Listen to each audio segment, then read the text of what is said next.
Hello everyone, कैसे हैं आप सब लोग। Welcome back to ICT virtual classroom Dehradun. मैं निखिल राणा, क्लास 8 का अपना मैथ्स का जो हमारा टॉपिक चल रहा है रिवीजन मैथमेटिक्स के अंदर, तो उस रिवीजन को कंटिन्यू करेंगे जिसमें वेरियस चैप्टर हम ले रहे हैं। एक्सपोनेंट्स भी है, लीनियर इक्वेशंस भी हैं, ठीक है, डायरेक्ट इनवर्स वेरिएशन भी है, फैक्टराइजेशन भी है, सब इंपॉर्टेंट चैप्टर्स हम इसमें लेके चल रहे हैं। तो चलिए अपनी क्लास शुरू करेंगे। एंड शुरू करने से पहले हमेशा की तरह थॉट ऑफ द डे लेके चलेंगे। तो आज का थॉट ऑफ द डे है बच्चों, कोई भी काम तब तक ही संभव सा लगता है जब तक कि उसे करा नहीं जाता। ठीक है, कोई भी काम तब तक ही संभव सा लगता है जब तक कि उसे करा नहीं जाता। राइट। तो जब तक आप किसी काम को कर ना लो तो आप ये मत सोचो कि आपसे वो काम नहीं हो पाएगा या उसके बारे में कोई अपनी राय ना बनाओ। कोई क्वेश्चन है, क्वेश्चन देख के काफी बच्चे चलते सर ये क्वेश्चन बड़ा टफ है, हालांकि क्वेश्चन बड़ा इजी होता है कभी कभार, तो आप पहले ही अपनी राय बना देते हैं, आप उसमें ट्राई नहीं करते, आप किसी दूसरे के कहने पे आ जाते हैं कि यार ये मुझसे नहीं हुआ, तो आप सोचते हैं कि हमसे भी नहीं होगा। ऐसा नहीं है, अपने अंदर एटीट्यूड रखना चाहिए कि यार इससे नहीं हुआ, कोई बात नहीं, मैं करके देखता हूँ, है ना, क्या था मुझसे हो जाए। ठीक है, तो ये एटीट्यूड रखना चाहिए। ज्यादा से ज्यादा क्या होगा, आपसे नहीं होगा, है ना। And we all know that nobody will be 100% perfect, कोई भी 100% सही नहीं हो सकता, इवन टीचर्स भी नहीं होते, हमसे भी गलतियां हो जाती हैं। तो चलिए फिलहाल बात करते हैं डायरेक्ट और इनवर्स वेरिएशन में।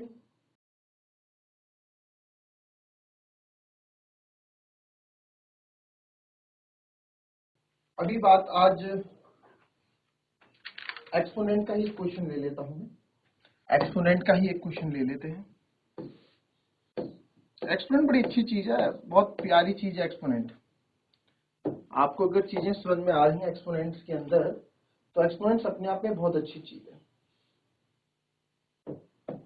क्वेश्चन फाइंड एक्स 125/8 इंटू 125/8, ठीक है, 125/8 इंटू 125/8 is equals to 5/2 की पावर 12, 5/2 की पावर 12 या 5/18। ठीक है, तो आपको x की वैल्यू अगर निकालनी है, आपको एक कंडीशन यहाँ पे दी गई, तो आपको क्या चीज बताई गई थी कि सर हम पावर तभी इक्वेट कर सकते हैं जब आपके बेस सेम हो दोनों जगह।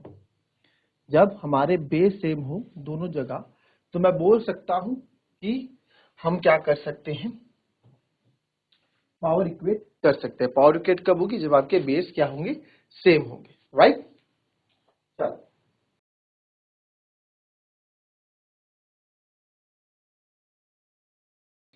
ठीक है, तो अब देखिए यहाँ पे 125/8, 125/8 x इक्वल्स टू 5/2 की पावर 10। तो सर मुझे आप एक बात बताएं, आप बेस सेम करोगे तो मेरे को क्या ज्यादा इजी रहेगा बेस सेम करने के लिए, मुझे बेस सेम करने के लिए क्या ज्यादा इजी रहेगा। ठीक है, तो आओ इसमें देखेंगे। अगर मैं 125 को, सर ये 5 बेस है, आपने बताया था कि 5 बेस है, तो सर 5 बेस है ना, तो 5 बेस बना सकते हैं हम 125 का। क्या 125/8 है, इसको मैं 5, अब देखो आपको नहीं पता, फॉर एग्जाम्पल आपको तो नहीं पता कैसे होगा, तो आप क्या करोगे, 125 का फैक्टर निकालोगे, 5 2 जा 10, 5 5 25, एलसीएम निकाले तो यानी 125 बराबर क्या आया, 5 इंटू 5 इंटू 5, यानी क्या बोल सकते हो सर 125 को मैं 5 का क्यूब लिख सकता हूँ, बिल्कुल। तो आप बोलोगे सर इसको मैंने 5 का क्यूब लिख दिया। अब 8 तो हम इतना पढ़ चुके हैं 8 के बारे में कि हमें पता है कि 2 2 2 2 या 4 2 या 8 होता है, 2 की पावर 3 8 होता है, 2 की पावर 3 कर देंगे। सर इधर भी 5 की पावर 3 कर देते हैं और इधर 2 की पावर 3 कर देते हैं, और ये तो x था, ये x कर दो। ठीक है,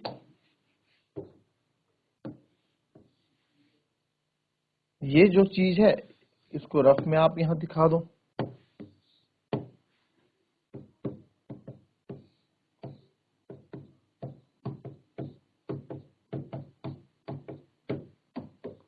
ये हमने 125 कैसे निकाला, यानी कि 5 का क्यूब, और इधर हम 5/2 बराबर 8 कर लेते हैं। इस पूरे को मैं क्या लिख सकता हूं, दोनों क्यूब है तो 5/2 की पावर 3, जी सर।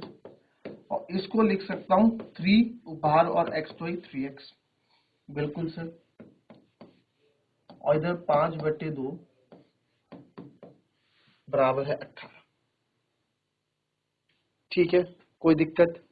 अभी तक तो कोई दिक्कत नहीं हमको। बेस सेम है सर, है ना, बेस सेम हो गए 5 पावर को ऐड, पहले पावर ऐड कर लो तो 3 + 3x और is equals to 5/2 is equals to 18। ठीक है जी सर, ठीक है। क्या करेंगे यहाँ पे, इसको जो है 5/2 दोनों पावर इक्वेट, दोनों पावर के दोनों की बेसिस सेम है तो पावर इक्वेट कर देता हूं। 3 + 3x इक्वल्स टू 18, राइट। तो हमें तो x की वैल्यू चाहिए, 3 को उधर ले जाओगे तो ये 3x इधर रहेगा, 18 में से 3 गए, 3x इक्वल्स टू 15, तो x इक्वल्स टू 15/3 तो आ गया 5। कितना आ गया, 5। तो x बराबर क्या आ गया हमारे पास, x बराबर क्या आ गया हमारे पास, 5 आ गया। कोई दिक्कत? ठीक है, तो यानी वैल्यू ऑफ x क्या हो गई, 5 हो गई। ठीक है,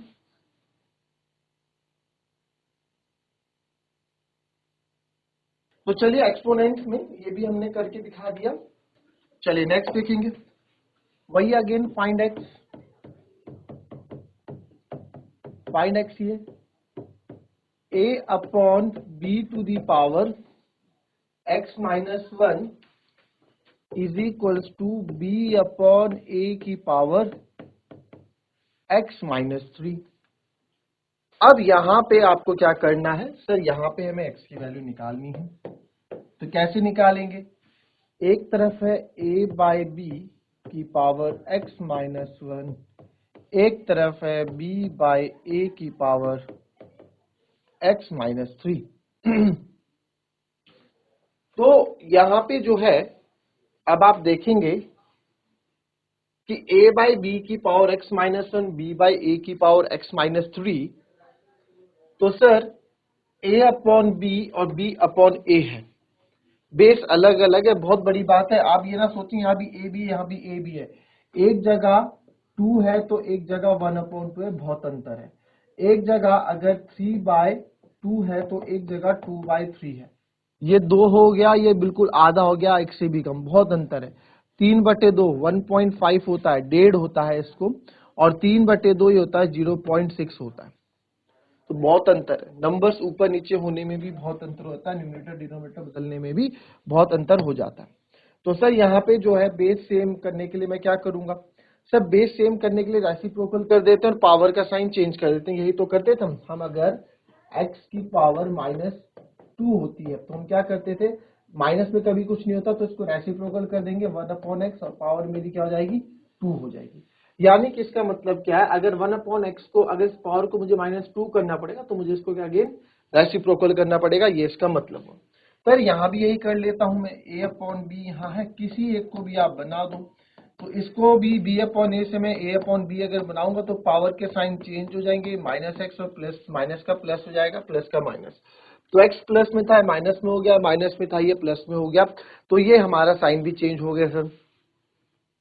ठीक है, अब a/b और a/b जो मेरे बेस हैं, दोनों मेरे जो बेस हैं वो सेम है। तो सर बेस आपके दोनों सेम है, तो बेस मेरे अगर सेम है तो आप क्या करोगे, बेस सेम है तो आप क्या करोगे, बेस सेम है तो आप x - 1 is equals to -x+3 ले लोगे, बेस सेम है तो इक्वेट हो जाती है पावर, तो -x था, -x इधर आएगा तो प्लस का x हो जाएगा, इधर बचेगा 3, माइनस का अंदर जाएगा तो प्लस का 1 हो जाएगा, तो x + x इज 2x और ये 4, तो x बराबर आ गया बच्चों 4/2, यानी x बराबर कितना आ गया मेरा 2। यानी कि यहां से x की वैल्यू हमारी क्या आ गई है, 2 आ गई। तो बड़ा अच्छा क्वेश्चन था, काफी कंफ्यूज कभी कभार हो जाते हैं बच्चे कि a बाई बी था, b बाई ए था, आप सीधे पावर इक्वेट कर दोगे, पावर इक्वेट करोगे तो आंसर ही नहीं आएगा। देखो x माइनस 1 को x माइनस 3 से करोगे तो x x कट जाएगा, x को इधर लाओगे ना तो x माइनस एक्स हो जाएगा, माइनस 3 प्लस 1 तो x माइनस एक्स 0 हो गया यहाँ पे। तो यहाँ तो ऐसे भी नहीं होने वाला था। तो यहाँ पे चीजें इस तरीके से होंगी, ठीक है। अच्छे क्वेश्चन से एक्सपेरिमेंट्स को अच्छे तरीके से बारीकी से समझ लो, कोई दिक्कत नहीं रहेगी हमको, ठीक है। अब एक क्वेश्चन और आ जाता है इसमें, थोड़ा है शो दैट का, आपसे पूछा जाए ना पूछा जाए पता नहीं, बट आपकी कैलकुलेशन को जरूर इंप्रूव करेगा और आपको एक्सपोनेंट समझने में और ज्यादा मदद करेगा। तो क्वेश्चन है,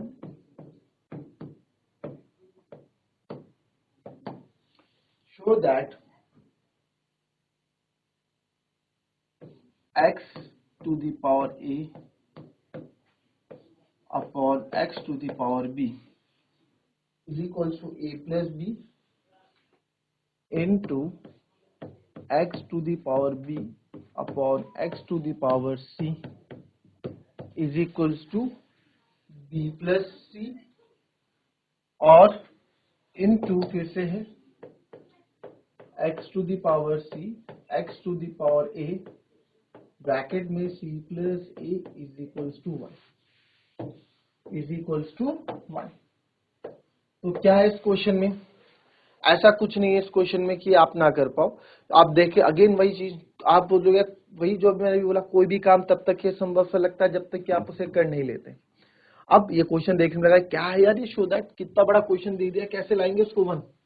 कुछ नहीं करना है, आपको चीजें पता है, आपको चीजें पता है कि कैसे करते हैं, क्या करते हैं, कौन सा रास्ता लेना है, कौन सा रास्ता नहीं लेना है ना। अगर आपको चलना जानते हैं, आपको दौड़ना जानते हैं, आप गाड़ी चलाना जानते हैं, you know how to ride a bicycle, you know how to ride a bike, तो आपको पता है कि मेरे को जो कोई सा भी रोड मिल जाए तो मैं उसके अकॉर्डिंग गाड़ी चला लूंगा। खराब रोड होगा तो स्पीड हल्के रखूंगा, अच्छा रोड होगा तो थोड़ी तेज रखूंगा, लिमिट में रखूंगा। वही चीज इसके यहाँ भी है। अब यहाँ पे क्या है, x to the power a upon x to the power b है। अब काफी बच्चे क्या सोचेंगे, a प्लस बी। अब मैं सोचेंगे, सबसे पहला थॉट आएगा इसकी मल्टीप्लाई बाहर कर देते हैं ना। तो अगर हम इसकी मल्टीप्लाई बाहर कर दें कि sir x to the power a की multiply a plus B upon x to the power b की मल्टीप्लाई a प्लस बी, ऐसा कर दें, ठीक है। तो ये थोड़ा और, ये तो बड़ा ही कैलकुलेटिव हो रहा है। x to the power b फिर मल्टीप्लाई b प्लस सी, क्योंकि दोनों पावर्स आपस में मल्टीप्लाई होंगी, x की पावर c ब्रैकेट में b प्लस सी, ठीक है। तो आपने सोचा यार इसमें कुछ और भी हम कर सकते हैं, 1 लाना है। तो कैलकुलेशन आपने थोड़ा देखो करने के, आप देखो आपको पता है a इंटू ए स्क्वायर हो जाएगा और ये प्लस ए बी हो जाएगा और नीचे b into A B plus B square हो जाएगा। ये बड़ी दिक्कत हो जाएगी यार, है ना। तो करने के लिए करोगे बट लेंदी जाएगा, इस तरीके से करोगे कोई दिक्कत नहीं, लेंदी जाएगा। बट एक तरीका और भी मेरे दिमाग में आया, क्या पहले बॉड मास, देखो बॉड मास सबके लिए है भैया। ब्रैकेट सॉल्व हो रहा है तो ब्रैकेट क्यों ना मैं ब्रैकेट ही सॉल्व कर लूं।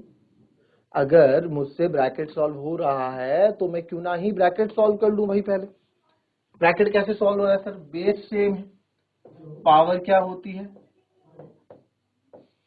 नेगेटिव, ए प्लस बी, बेस सेम है, पावर माइनस हो जाएगी, इंटू बेस सेम है तो आपको पता है ना बेस सेम है और डिवाइड में है, बेस सेम है, एक्स एक्स बेस सेम था और डिवाइड में थे तो पावर माइनस हो गई। बेस सेम है तो डिवाइड में थे, यहाँ प्लस क्यों कर दिया, अच्छा माइनस हो गई। और बेस सेम था तो सी माइनस ए कर दिया बाहर, तो सी प्लस ए अपना इसका सी प्लस ए है ही, कोई दिक्कत इसमें, ठीक है। आई डोंट थिंक सो कोई दिक्कत होगी। नाउ नेक्स्ट,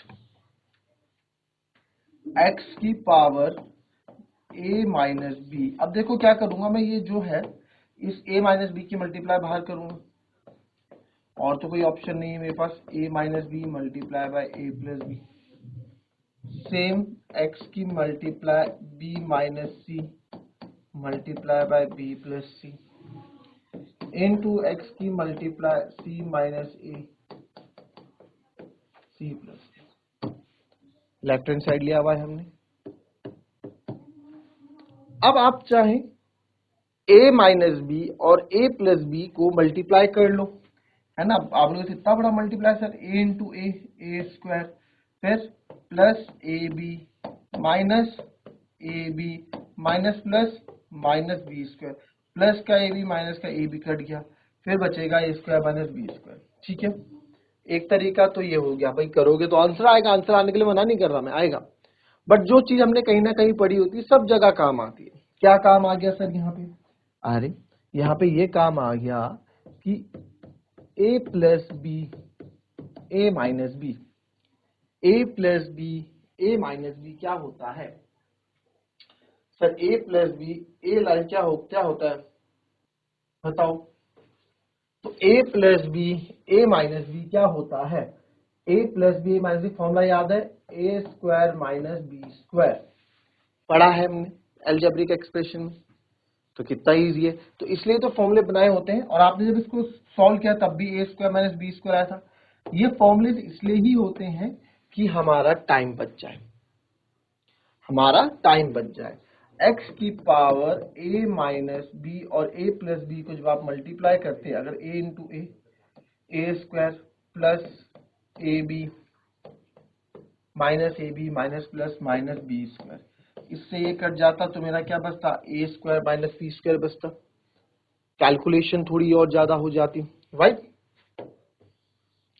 तो सर यहां पे ना, तो इसको मैं a plus B minus B को, तो इसको a minus B A plus B हमने जो पढ़ा है वही है, तो सर इसको x A square minus B square रख देता हूं।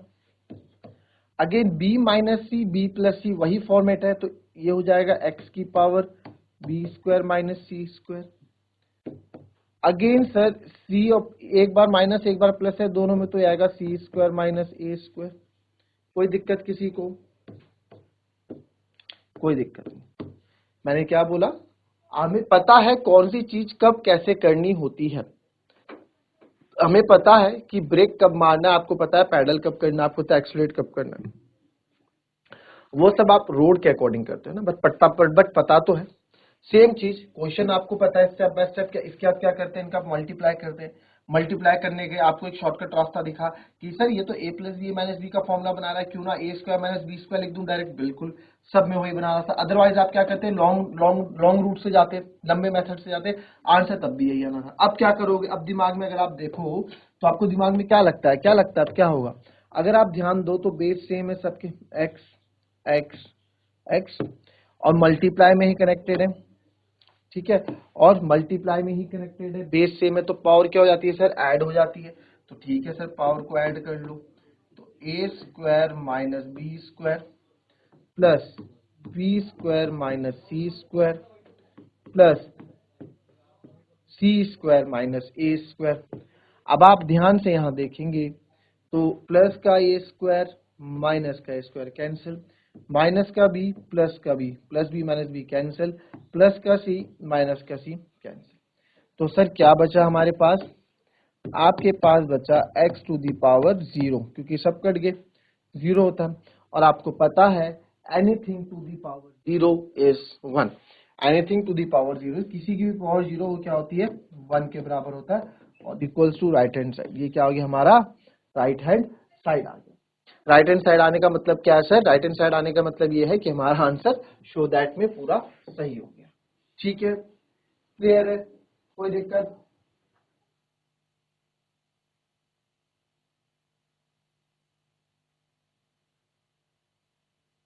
ठीक है, किसी को कोई दिक्कत है तो हैंड रेस करके पूछ सकता है, आप चैट के माध्यम से पूछ सकते हैं, कोई भी कभी भी कोई दिक्कत हो तो। चलिए, नाउ नेक्स्ट क्वेश्चन है, फाइंड द, अच्छा इससे में ये शो दैट करना, शो दैट दे रहा हूं आपको same question. x to the power a plus B into X to the power b plus C plus into X to the power C plus A upon X to the power A into X to the power B into X to the power C का whole square equals to 1। ठीक है, ये question आपको करना है। Clear? तो ये question है शो दैट का। अब आपको पता है कैसे कैसे करोगे आप, बहुत इजी है, कोई बड़ी बात नहीं है। आपको पता है ना रूल, कब हम क्या करते हैं, उस रूल के अकॉर्डिंग क्वेश्चन करते रहो, स्टेप्स करते रहो एंड अपने मंजिल तक पहुंचो, यानी कि राइट हैंड साइड तक पहुंचो। तो मिलेंगे आपसे अपनी कल की नेक्स्ट क्लास में। जो से क्वेश्चन नहीं हो पाएगा कोई बात नहीं, हम डिस्कस करेंगे, बट अगर आप लोग करना चाहें तो आप कर सकते हैं। मुझे पता आप लोग कर लोगे, बस थोड़ा मेहनत करना, मेहनत थोड़ी सी नहीं करनी, आप करना शुरू करना, आंसर अपने आप हो जाएगा। मिलेंगे आपसे अपनी कल की नेक्स्ट क्लास में, तब तक के लिए be happy, be healthy and be safe. Thank you and have a nice day.